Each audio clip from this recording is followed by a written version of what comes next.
Good morning, guys. Good morning, good morning, good morning, good morning, good morning. Welcome to Kwaisab channel. Um, Today's bake po natin is gagawa po ako ng red velvet cookies. Pero sa halip na gagawin ko siyang maliliit na ganon, ipa-flat ko na lang siya sa isang para mahati-hati ko siya into squares. Ayan. Malamig ngayon guys, as in sobrang lamig. Siguro 10 degrees or sa ibang lugar, 7 or 8 degrees. Ayan. And itong gagawin ko ngayon is request ng isang kaibigan na gusto niya nang itry yung cookies na red velvet. Ayan. Kumakain ako guys habang nag-video. Ngayon pa lang ako magbe-breakfast. Anyway, samahan niyo ako. And let's try na sa halip na yung cookies na bilog-bilog, gagawin natin siya flat. Sa isang lanera lang ganun. Let's bake! Okay guys, start po natin. Paghalo-haloin po natin ang ating 1 2/3 cups na flour. Ayan, flour.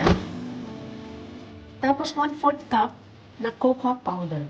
Ayan guys. Paghalo-haloin muna natin ang mga dry ingredients. Tapos, 1 teaspoon na baking soda. Ayan ba yan? 1 teaspoon na baking soda. Ayan. And syempre, ating 1/4 teaspoon na asin. So, hahalo-haloin po natin ito guys. And isi-set aside natin after.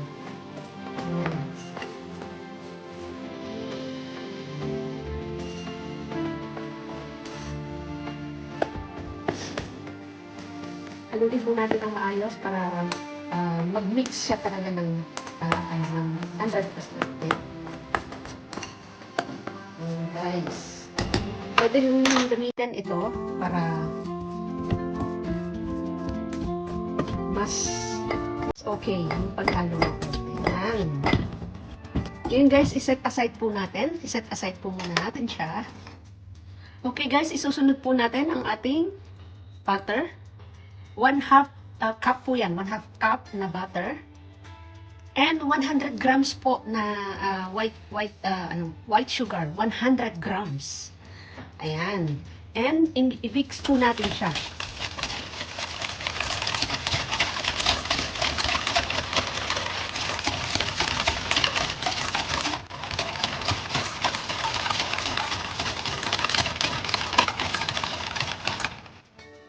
Ayan guys, binit ko siya ng 3 minutes. Ayan. Ito na ang nangyari. Doon sa sugar at saka sa ating butter. Ngayon, i-add po natin ang ating guys, i-add po natin ang ating egg. 1 egg lang po, room temperature. Ayan. 1 egg lang. At syempre, ang ating vanilla. 2 teaspoon po ang ating gagamitin. 2 teaspoon na vanilla. Ayan. 2 teaspoon na vanilla extract. Ayan. I mean, hindi 2 teaspoon. Yes, tama, 2 teaspoon. And haluin po natin siya ulit for about 1 minute.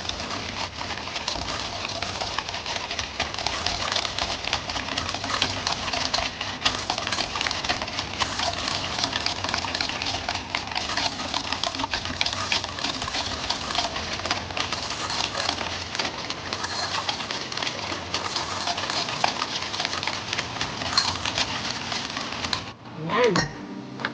Ayan guys. And guys, next natin gagawin is, inimix natin yung ating dry ingredients. Ayan. Ingredients muna tayo. Mabuti ng mabuti. I-mix po natin ng mabuti. Kung meron po kayong electric mixer, pwede nyo pong gamitin. Sa akin lang, ito lang lang. Kasi gusto ko siyang makita kung obra. Hindi ko ginamit yung mixer namin kasi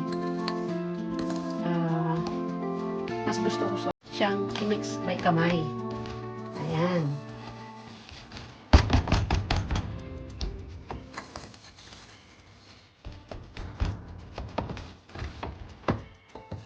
Ayan guys, and then ilalagay po natin ang ating 1 tablespoon na milk. Kung meron po kayong buttermilk, much better. 1 tablespoon. At ang ating red velvet coloring, 3/4 teaspoon po lang po, konti lang po. Ayan. Ayan. Para lang siya magkakulay. Ayan guys, and then haluin po ulit natin. Ayan, kulay-pula na siya.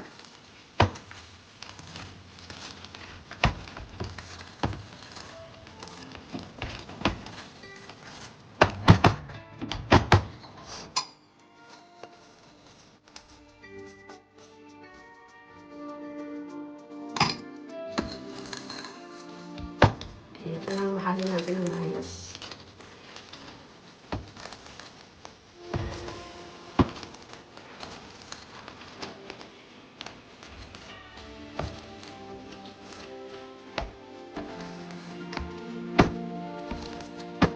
Ayan guys.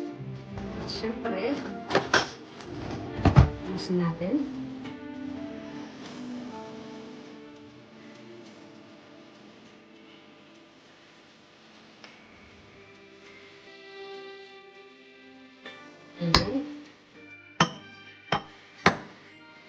Ayan, straight po natin yung tabi-tabi.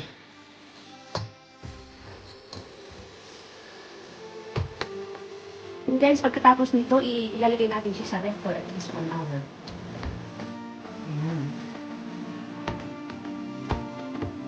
Ayan guys, and guys, ilalagay na natin ang ating dark chocolate. Ito ay 200 grams na dark chocolate. Ayan. 200 grams po siya.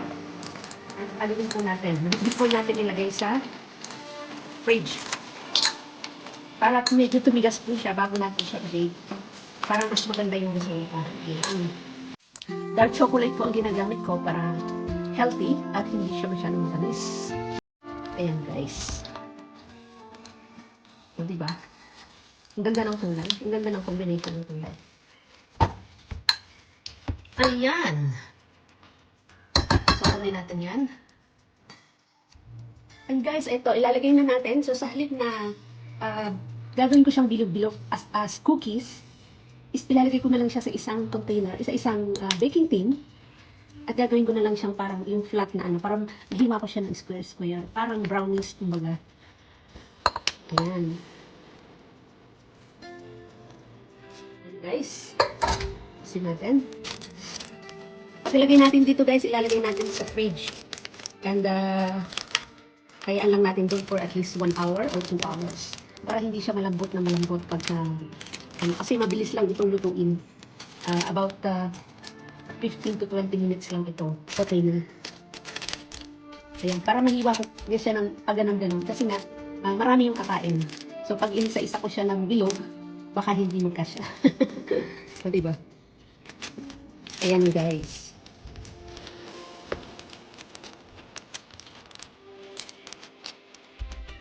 Ayan. So, ito na siya guys. Okay?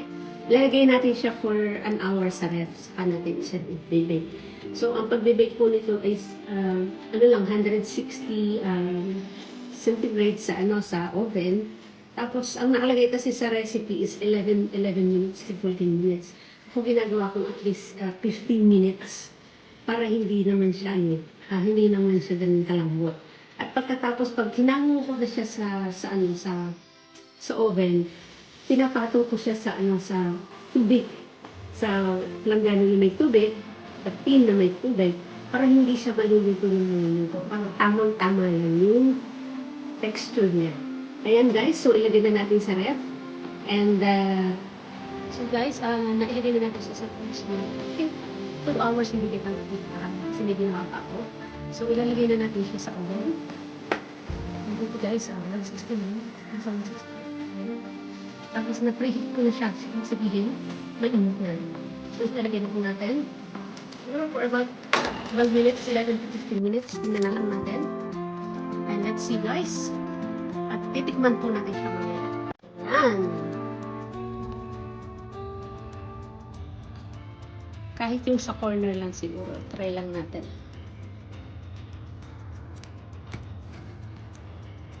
Kasi hindi naman ako masyadong mahilig sa ganito. Although, lagi akong nagbe-bake. For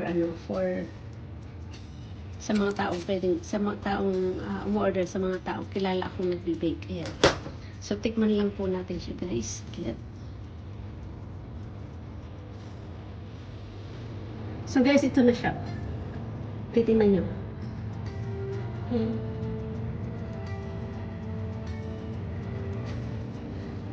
Tingnan natin kung hindi siya dry. Ayan, kung titingnan nyo guys, hindi siya dry. Ayan. Ayan. Moist na moist yung gitna. So, masarap siya, hindi siya na dry ng pag-bake. Ayan. So, tikman natin guys.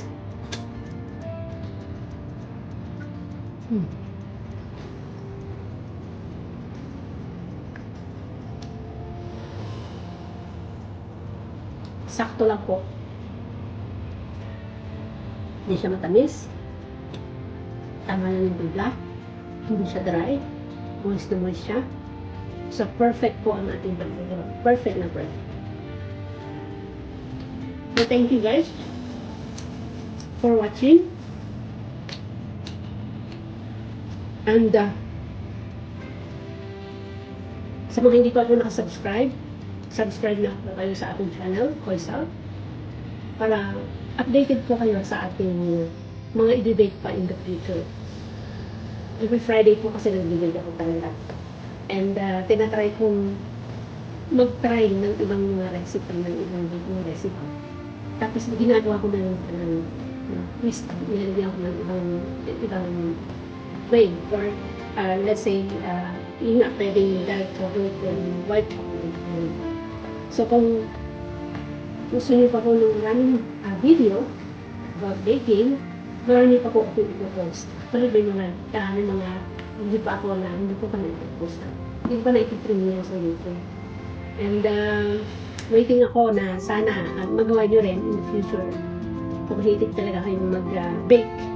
And thank you guys. Maraming salamat sa lahat. And happy Friday po. Kung saan man kayo naroroong bansa or kung saan man kayo naroroong mundo, parte ng mundo. Maraming salamat sa inyong lahat. And God bless po sa ating lahat. God bless.